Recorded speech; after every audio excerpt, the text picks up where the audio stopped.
Hey, it's Abby. Welcome back to my channel. Today's video is a fall reading vlog. So I'm going to be reading a bunch of different books that are all fall vibes. If you want to know what books I'm reading this fall, you can check out my TBR video. But let's get reading. The first book I'm going to be reading is The Hacienda. And this follows a young girl who has just gotten married and she's trying to make this house into her own. But when she starts to try to do things to the house seems to be fighting back. The house does not want those things to be done, doesn't want rooms painted different colors, doesn't want curtains put up, and definitely doesn't want her in the house.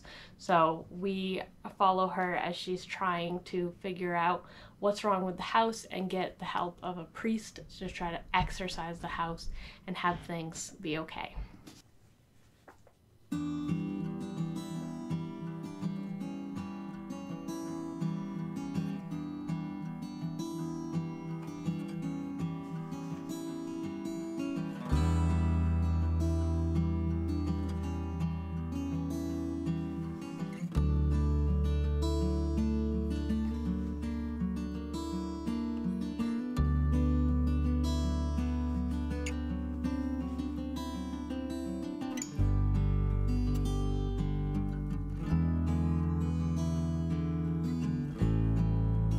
Alright, so I'm about 125 pages into this book so far.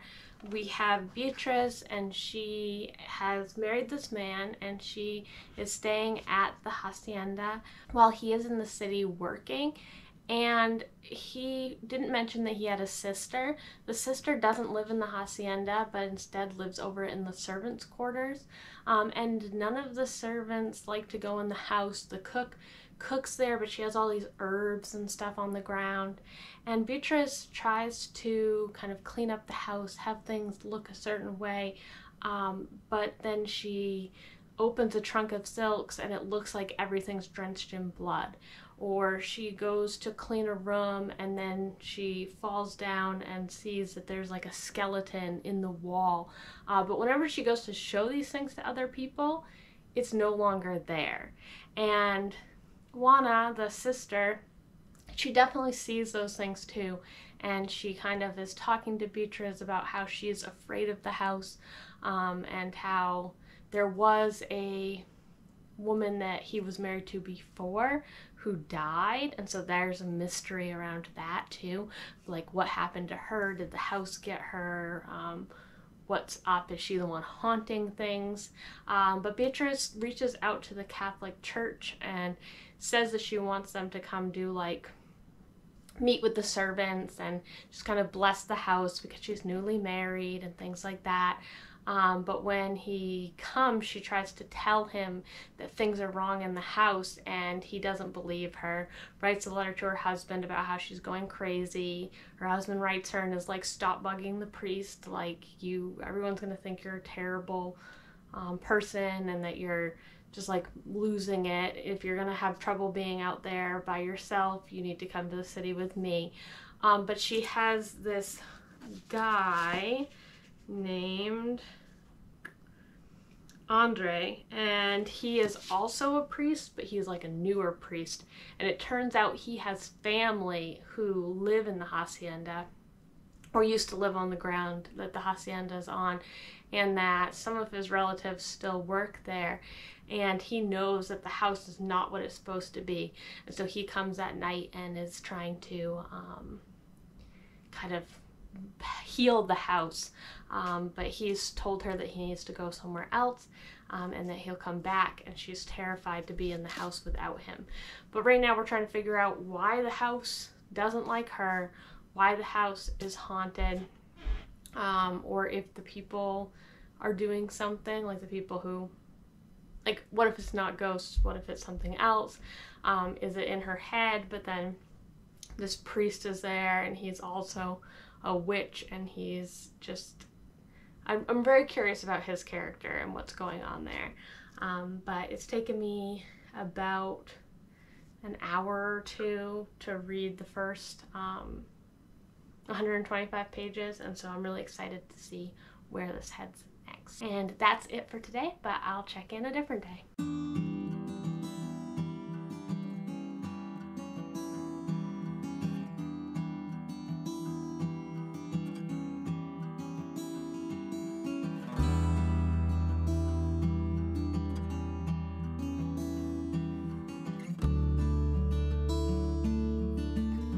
So I finished The Hacienda and I absolutely loved it. This was just the right amount of scary for me. It's creepy, it's gothic, the house is haunted, there's murder, there's all sorts of things. There's a romance subplot, politics is part of it also, different class structure.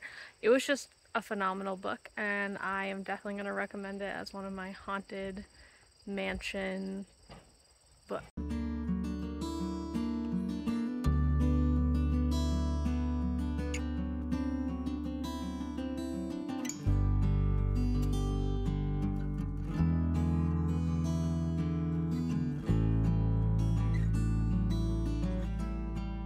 My husband and I are on a little date. We went to one of the little food stores near us and got sandwiches and tea before we continue our fall day.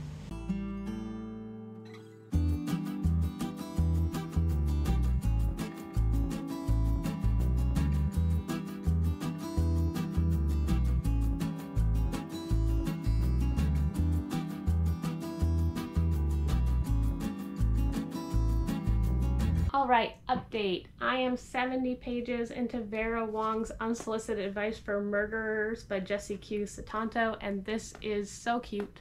Vera has Vera Wang's famous tea shop, and her son is like, you can't call it that because it doesn't actually belong to Vera Wang, and she's like, but no one who knows who Vera Wong is here in the United States. They used to know who I was back home. But anyway, a man is found murdered in her tea shop, or at least she thinks it's murder. The police think he just overdosed and kind of stumbled into her shop, but she is trying to solve the case. It's narrated by a different person. There's only been a few people who have had multiple chapters so far, so I do have to go back and look at which character we're following at that time. But Vera is coming up with her list of suspects, even though the police don't think anything's wrong. But maybe they don't think anything's wrong because she stole a flash drive from the scene of the crime. And that's the kind of stuff it is that she thinks she is more efficient than the police, drawing a line around the body in Sharpie, things like that. Because she's watched a lot of true crime and CSI sort of shows, and she thinks that it is up to her to solve it because the police are incompetent. I probably won't be giving more of an update than that because I don't want to get into any spoilers, but right now we have a dead man with a flash drive, his wife who he had just broken up with, and her young daughter, and then we have his twin brother, and then two other people kind of sniffing around that we know he had beef with but don't really know why or what's happening, and then Vera. And so those are our cast of characters, and I'm excited to see where we go from here.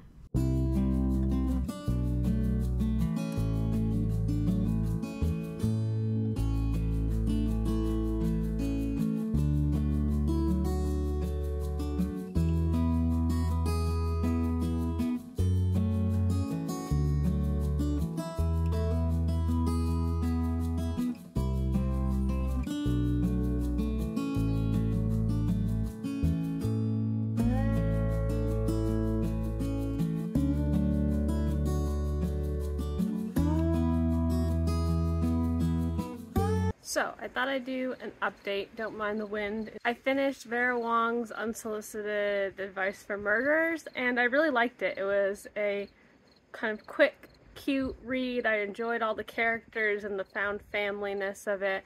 I did feel like the pacing was a little off because nothing was happening and then all of a sudden everything was coming together and being solved. So I think I gave it 4 stars, 3 or 4 stars. But I enjoyed it, just not as much as some of her other books. And then I DNF'd 2 books. I DNF'd Plain Bad Heroines. I got 44% of the way through. It is a very long book. And I don't know, they were doing too much with like the modern timeline and the making of the movie. It was like horror, but most of the time it was boring. And I wanted to have more of the like all girls boarding school, either dark academia or horror, but like pick one and like really get into it. So definitely give me any of your recommendations you have for books like that. And then I DNF'd House of Leaves. I was doing a good job of tabbing stuff, but it literally takes me like an hour to read like 20 pages of this book. Also, I got about 200 pages in. It's hard to tell because it jumps around a bunch, but I just hate the main character. I was going to do a reading vlog of this, and I'll put some of my thoughts in here. So overall, first impressions is it seems like it's going to be a while to kind of get my bearings in the story. Also, didn't particularly like the narrator of the first part, but it doesn't seem like he's going to be a narrator the whole time. Just strange, weird. If you forward an email or don't forward an email to 10 people, then someone you love is going to die, that kind of energy. Our narrator interrupts to tell a story about him and his friend trying to pick up girls at a bar, and how he tells them this long, fantastical story where none of it is true. And all of this he does because the water heater in his hotel wasn't working, so he needed to take a cold shower, and he connected that to the fact that the guy had written water heater in the story, except that he hadn't. Erroneous notes that mean nothing. But I just hate this other narrator a lot. It's a lot. I hate the narrator. Johnny is just a douchebag trying to pick up women. He just like goes upstairs with her and her friend and has a threesome and does a bunch of coke and just but Johnny is just constantly getting high, getting drunk, not sleeping, which makes him very unreliable. And then he tells us that he's continuously lying to these women. He's also really interested in this stripper named Thumper. That's not her real name. And I don't know, he's very sexist, very weird. These letters, and it'll kind of help explain why he is the way he is, and then maybe you'll feel better about him, and I don't. So we have a quote from Harvey Weinstein. Why? I don't know. But yeah, as you can tell, wasn't enjoying it. Also, when I got to the letters, which I was like, cool, we're doing puzzles now. That'll be fun. But then it told you exactly how to solve the puzzle. Like, the mom's writing letters in code to her son, and she's like, just, you know, like, all of the first letters, and then all of the, like, capitalized letters, or whatever. That's not the actual code. But, like, told me what the code was, and then just like decoding it just seemed pointless because a bunch of other people have read the book and you could just look it up. But I painstakingly went through. But yeah, just felt dumb and pointless, and so I'm not going to continue reading it. It is super sexist. Johnny Truant is awful, and then the house stuff is like, I can just read a different haunted house thing. I don't need to read that. So I've had some good ones, I've had some terrible ones. We'll see where we go from here.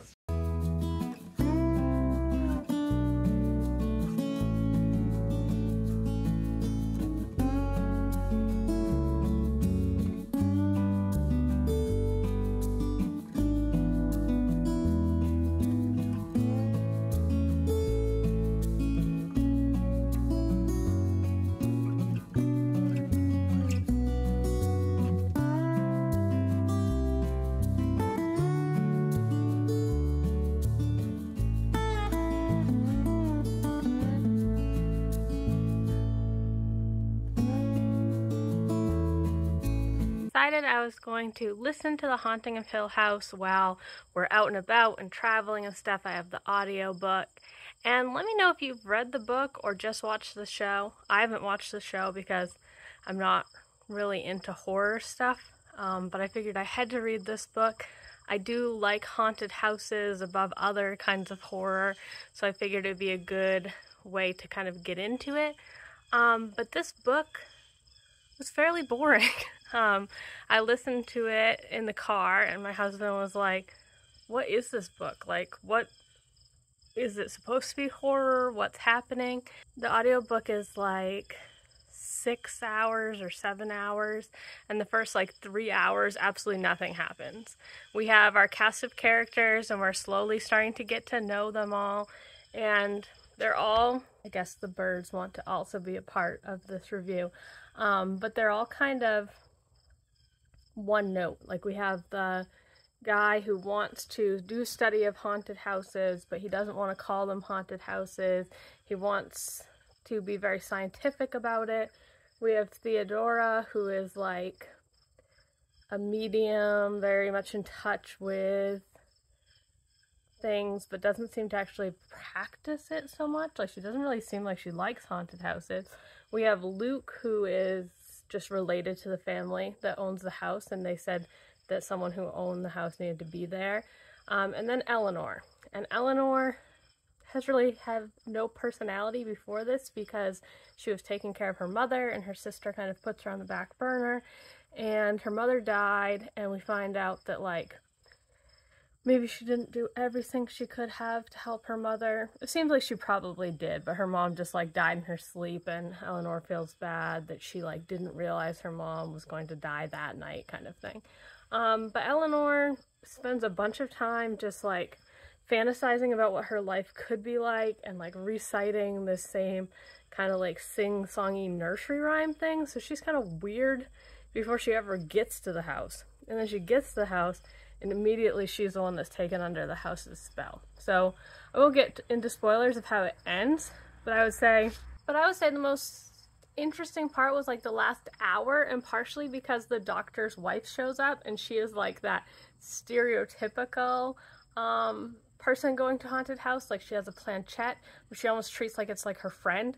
And she's like asking the house all these questions, and she's like, there was a nun who was put into the walls, and there was, you know, like some sort of little child that's like calling out, and all of this stuff. And when there's actually creepy things going around in the house that other people notice, she's like, ah, it's just dusty and there's nothing here. And she's just such a weird character that made me laugh. And I would say that was like the redeeming part of the book before we get to our ending, which kind of saw coming, 100% saw coming. So I don't know. Tell me if you've read this book. I feel like it's probably just notable because it inspired a lot of other books since then, but the book really seemed like nothing too special.